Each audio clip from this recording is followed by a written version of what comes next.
Good afternoon, everyone. Today is Friday, June 2nd, 2023. Welcome to another episode of Real Estate, Real Life, Real Talk, and Real Live with me, Damon, the agent, your host, where I come to you each and every Friday to bring you what's going on in the wonderful world of real estate, and then also talk about anything that normally comes to mind or what is the trending topic of today. Today, I'm going to have Q&A, questions and answers. So if you have any questions, please post them because I'll be answering any and all questions today. But first, let me hop into the wonderful world of real estate. Now, basically, I wanted to talk about programs, grants, and qualifications. And with that, I mean, like, I get approached a lot of times with people who are asking about programs, and then also what are the qualifications and things of that nature. And all this week, I've been dealing with several buyers who some of them have qualified for programs while others have not. And at the same time, there's some ways that people can come up with strategic ways of getting assistance when they don't always have the money. And I just want to talk about them. First of all, excuse me, drink something real quick. First of all, I like to say wherever you're buying a home, it's always very important to speak with a reputable and qualified lender when it pertains to purchasing a home. The lender is the one who deals with all the money aspects of buying a home. An agent such as myself, we negotiate the pricing and all terms of the contract and help to find a buyer a home. But the lenders are the one who deal with all of that money. So it's always good to have a reputable and high skilled lender to assist you with that and to answer each and every question that you may have. Now, when it comes to programs like in this DC, Maryland, Virginia, tri-state area that I'm actually in, there are many programs, and it's always relevant to the area. Some programs are in Maryland, some are in DC, some are in Virginia. And the reason why you have to speak with a reputable lender when it pertains to this because every program does not apply everywhere. Except there's one program which is NACA. NACA is a program that's normally nationwide, so that normally applies everywhere. And for those of you who don't know what NACA is a program where they don't base you getting approved from them on credit. They actually make you go through a class, a home buying class, and the class normally lasts anywhere from 6 months to a year. So when you're going through this long process and everything, they're trying to make sure that you are properly educated on the program. And on top of that, NACA tends to, have it where they will pay your down payment and closing costs too. It's just a long process. So if you all are not familiar with NACA, I would strongly suggest that you all go on your website and type in NACA.com. That's normally nationwide. And like I mentioned, I'm in the tri-state area where in DC, Maryland, and Virginia, NACA applies. It's just a long process for many, and some people don't have the patience to wait, and they don't want to wait. Now, there are other programs in the DC, Maryland, Virginia area. Like in Virginia, there's the Virginia Home Program, in which that tends to help a lot of people out, and it gives them a portion up to a certain amount. But that's also relevant to how much a person earns annually. That's one of the key ingredients when you're looking at programs. What you have to understand, programs today are not like they were 20 years ago. And even though times fly, this is 2023. If you go back to the year 2000, 1999, when programs came out, everybody get a program, qualify for a program. Well, here's the thing. They changed a lot of the guidelines. And the reason being is because there were many people who were actually getting programs that in some people's eyes, they really didn't deserve the program. And what I mean by that, meaning their income, based off their income, they felt like that there were people who were maybe single parents, had a couple of kids, and that they really deserved the funds from the program. What was happening was those, let's say those parents who had to make babysitting arrangements and things of that nature couldn't do so. And the people who, let's say they didn't have any kids, they were able to go to the first time home buying class. They would first come first serve. So that's how the programs used to operate. It used to be on the first come, first serve. It's still on that first come, first serve, but basically it's based off your income qualification and the number of people who will be living in a household, in which they will verify that. So if a person say, oh, there's 3 people, and they find out it's only 1 or 2 people, they have ways of checking things nowadays. But the programs nowadays they all do have an income limitation and an income restriction to make sure that the people who financially need help get those funds that are allocated to those programs. So a lot of times when you're looking at programs, you have to also look at your income bracket, because depending on what your income bracket is going to determine if you qualify for these programs or not.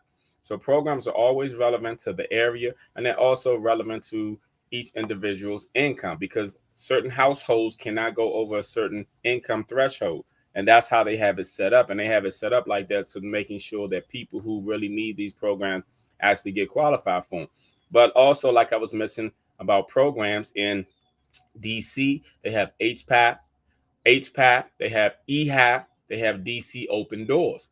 Now, I can go further in those programs, which I have in the past, but I would rather to the people who are looking to buy in certain areas, either reach out to me so I can, direct you to the proper lender that will go over those things to actually see if you qualify. And then in Maryland, they have the Maryland Mortgage Program.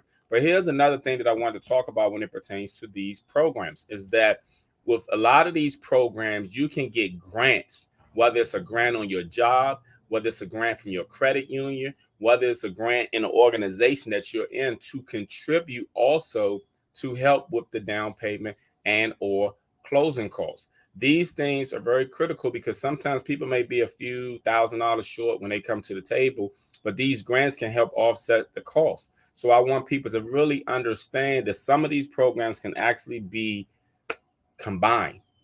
But again, it depends on location. It depends on the individuals, their income, and it depends on, which programs you're actually talking about. So I want people to keep that in mind, and also understand that once you get approved for a home loan, time becomes of the essence.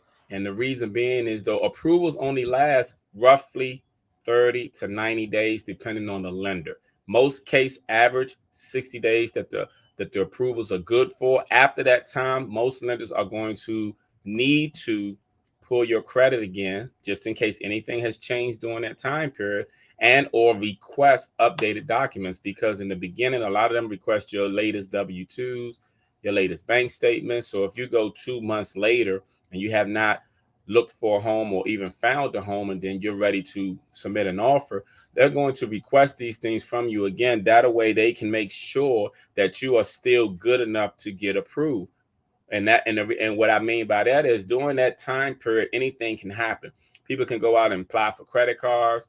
They can get a new car. That the income can change. Anything can change overnight. So if you definitely go a month or months, it's definitely going to need updated information. So understand that once you get approved for a home loan, time becomes of the essence. So keep that in mind, because some people feel like once they get approved, that's good for 6 months, that it's good for a year, when it's not. I've spoken to people who have, when I asked them, have they been approved for a home loan, many of them have said yes.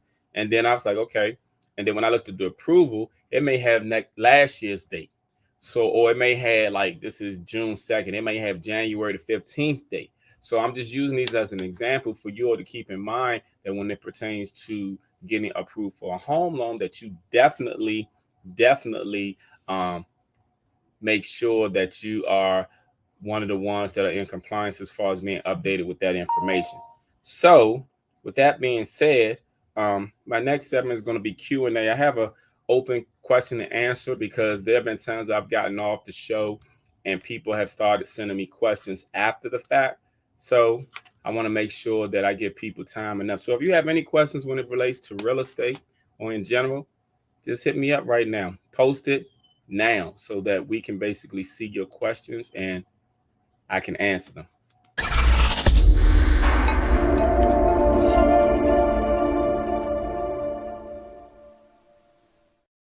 And also, thank you for joining me. Also, please like, share, my podcast so other people can be informed on whatever it is I'm talking about, especially when it pertains to real estate. But please like my podcast, like it wherever you're watching me at, just like it. That way I can get more people who come to it with the algorithms. So I would greatly appreciate you liking or sharing the podcast and stuff. So my first question that I have is interest rates. When will the interest rate go down? That's a very good question, but unfortunately, no one knows, honestly knows. People can project when they will go down, but no one knows. Over the last 30, 40, 50 years, the interest rate has always fluctuated up and down, up and down. And a lot of times, interest rate is based off the economy and also based off the stock market. So a lot of times, depending on how well things are going or how well things are not going, is going to determine interest rate. Now, my opinion when it pertains to interest rate is I feel like that they're trying to get the interest rate up to 8%.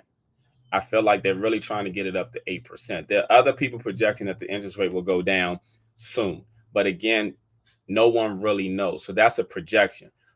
One thing that I like to tell people when it pertains to the interest rate and also when it pertains to buying a house is please, please, please, and I know this is hard for some people, do not solely focus on the interest rate.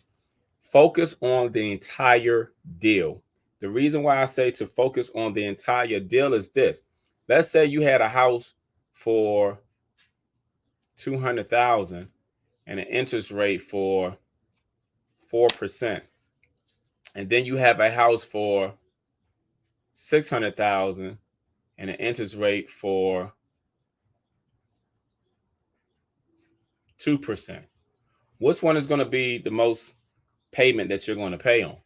See, what people fail to realize is while they're waiting for the interest rate to go down, the price of houses continue to go up.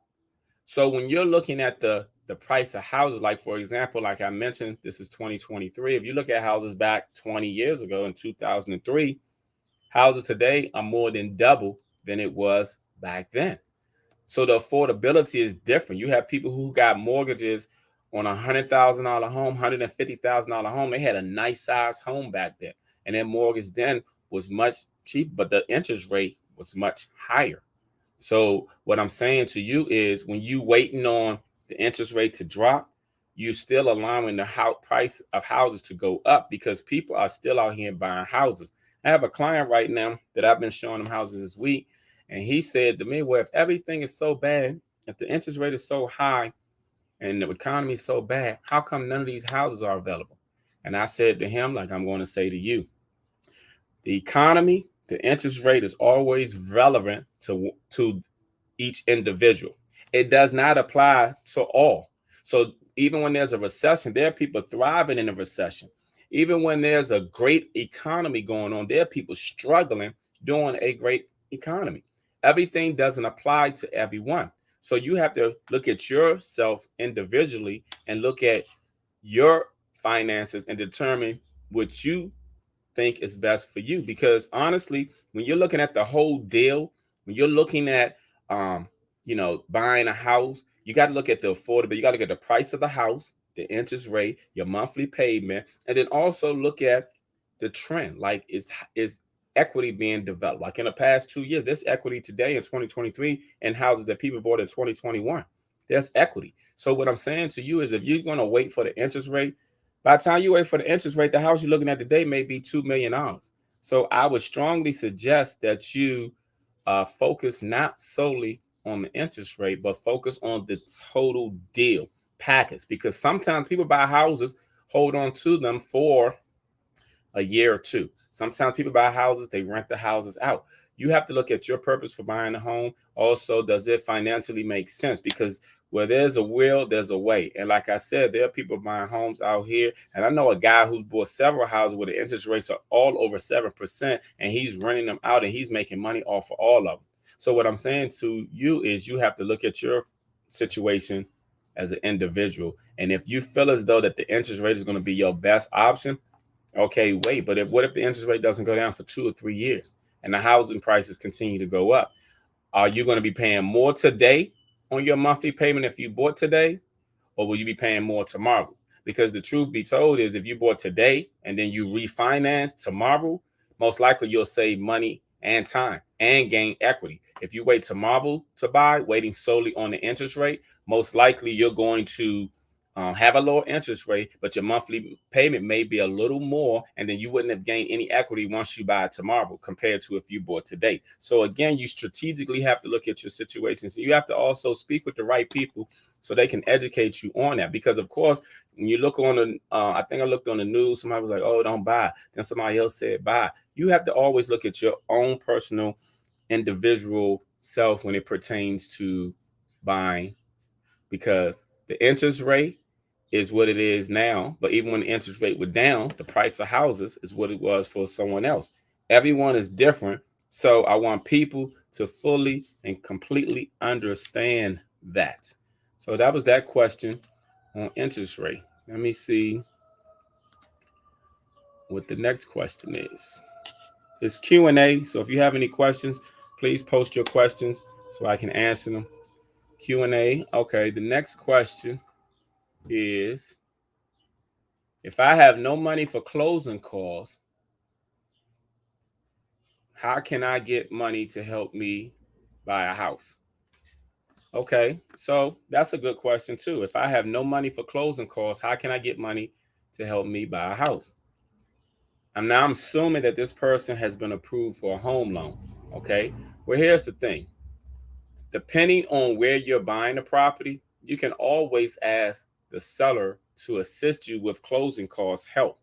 Now, it's going to really depend on the house. It's going to depend on the location. It's going to depend on the seller. You can't assume that the seller is going to automatically give you help with your closing costs, but you can always ask. There's a saying that says nothing beats a failure but a try. You can always try. That's how you can get assistance with your closing costs, to ask the seller.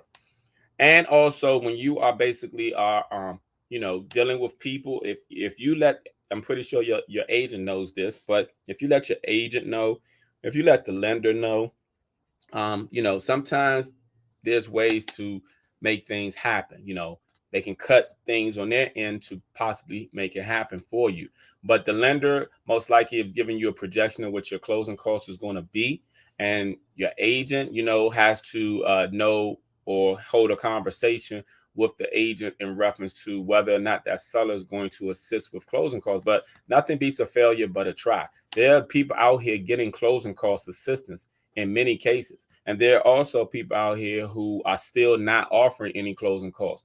But that is one way to get closing cost assistance. Also, I would suggest to you to look at, if you're not in any programs, I mentioned about the programs in the beginning, see if you qualify for any programs. If you do not qualify for any programs, then see if your bank or your job have any grants to assist you with when it pertains to buying. There are many jobs nowadays that offer grants to help people with their down payment and closing costs. You have to let people know on your job what you're doing. If you're not letting people know I want to buy a house, or HR know that you want to buy a house, then they can't tell you that. I mean, they should tell you that they have grants just in case, but some jobs do, some jobs don't. So the answer to that would be to look into your job to see if they have any grants to assist you with your down payment and closing costs. Also speak with your agent to see how you can strategically write up the offers to ask for closing cost assistance from the seller.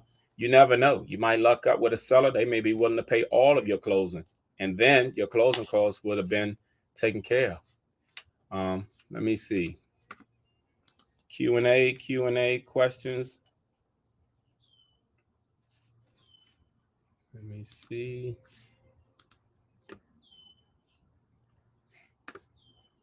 Okay, hold on. I'm looking on all my platforms. I am on LinkedIn, Twitter, Facebook business page, Instagram, YouTube. So I am trying to see if any of the other platforms have any questions. Hold on. Okay. Hold on, y'all. Someone said, if you qualify for more than one program, can you use all of the programs at the same time? It depends on the programs. Some programs you can, some programs you can't. I briefly mentioned and talked about that in the beginning, that you can combine programs. It's just going to depend on where you're purchasing a home, and that determines. Oh, it depends on where you're purchasing a home, and it depends on your income. Is going to determine whether or not you qualify for programs, and then it's also going to depend on the programs. In many cases, you can combine programs. So that's a question where you would have to actually speak with the lender, and the lender would definitely let you know whether or not you qualify to combine more than one program, to use them all at the same time. So that's a good question also. So let me check my other platforms to see. Today is Q&A, questions and answers. You have any questions, feel free to ask while I go look on my platforms to see if I have any other questions.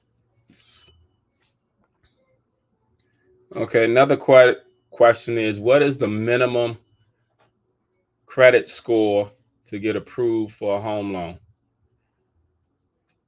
That's a good question. The minimum credit score by most lenders is 640, and that is your middle score. We all have 3 credit score. They also said on Credit Karma, it only shows me 2. Okay. Yeah, we all have 3 credit reports and credit scores. Equifax, Experian, and TransUnion are the 3 credit bureaus. What lenders tend to do is they pull your FICO score. And what they'll do is they'll pull all 3 of your scores from them, and they'll look at whatever middle score is. It's not a middle bureau. Like, is it your TransUnion, Equifax, or an Experian? No, it's middle score. And they tend to focus on your middle score. So, for example, if you have a high of 700, you have a low of 500, I'm just using, that's extreme, but I'm just using that, and your middle score is 630, you come up short. But if your middle score is 650, they focus on that, because a lot of times when I speak to people and I say, what's your credit score, they tend to always give their highest. And many people do look at Credit Karma, and then they'll just focus on whichever the highest one that Credit Karma get. But understand, Credit Karma is similar to Zillow. They're very misleading, and they get paid by advertisers. And it seems like they want to give people hope. So if you go on Credit Karma, and you'll see, they'll also say, oh, you qualify for these credit cards, apply today and stuff. You know, they're not giving you a real score. A lot of times they're off. They're off anywhere from 10 up to 60 points on your real credit scores. So I would tend to, I mean, they do have good suggestions of what you can do to improve your credit score, but 640 is the minimum. But here's the thing. There are some lenders who will go down to 580, but understand, those that will go down below the minimum, they're charging a higher interest rate. So you will be paying more for that. So if people have money that they want to, pay, get a home, but they can't qualify because 640 is off, and they're like at 595 or something, there are lenders that will approve. But that's just like when you go buy a car, they'll advertise you can get this nice car with 0% interest, and then you go there and they give you a 22% interest based off your credit score. So you have to keep that in mind. You can get approved, but it's going to cost you if you're below the standard. So, and that's my client I was talking about, in which he was asking if everything is going so bad out here, how come all the houses are going quick? But nevertheless, so yes, 640 is the minimum credit score that most lenders require. Some of them go down to 580. So if you really need to get a home, you really need to get approved, you can get approved for a home loan still. Let me see what other questions I may have before I go. Let's see.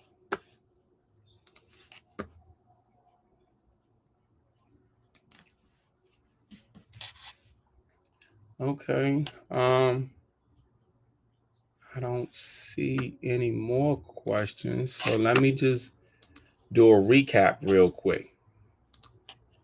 Let me do a quick recap. Hold on. Wait a minute.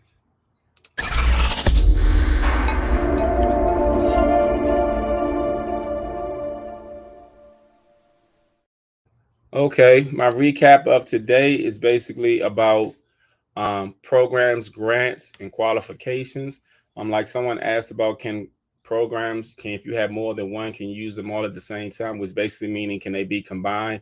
In many cases, they can if you qualify for them, but it also restricted to income, location, and depending on the programs.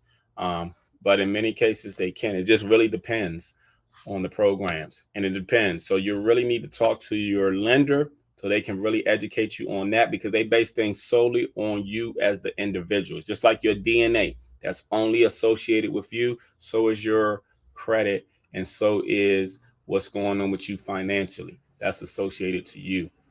And I also did the quick Q&A where people were asking a few questions. People asked about the interest rate, and which, like I mentioned, we really don't know if and when it shall go down. I personally think they're trying to go up to 8%. But like I mentioned also, please don't focus on the interest rate.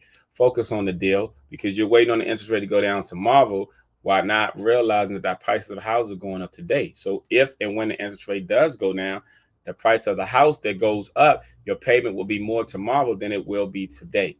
But if you get a house today, you can build equity. You can also refinance if and when the interest rate do go down, lower your payment, and then that's more of a win-win. But people don't understand it until time has passed. But I just gave you some free game when it pertains to that, because I know people who bought houses over 7%, and they're doing well. They didn't look at just the interest rate; they looked at the deal. You got to always look at the deal, because it's not just that's not the only number involved when you're buying a house. The interest rate is not the only number. So if that was the case, I understand it, but that's not the only case. So it is hot today, y'all. Please drink plenty of water, like I'm doing. H2O does the body good. Plenty of water. In DC area is supposed to be over 90 today, the hottest day of the year. Wherever you're at, I'm pretty sure it's going to be warm. Next week, I will be coming to you all roughly on Friday around 3:30 to 4 p.m. And that is because I will be out of town. I'll be in Atlanta, Georgia. So I'll be coming to you live from my hotel. But at the same time, it will not be at 12 o'clock next Friday. It will be between 3:30 and 4 p.m. that I shall be coming at you all. So I want to thank you all for always joining me each and every Friday to talk about real estate, real life, real talk, and real live. And if you have any questions, please always shoot them to me. I thank you all very much for joining me, and I shall see you all next week.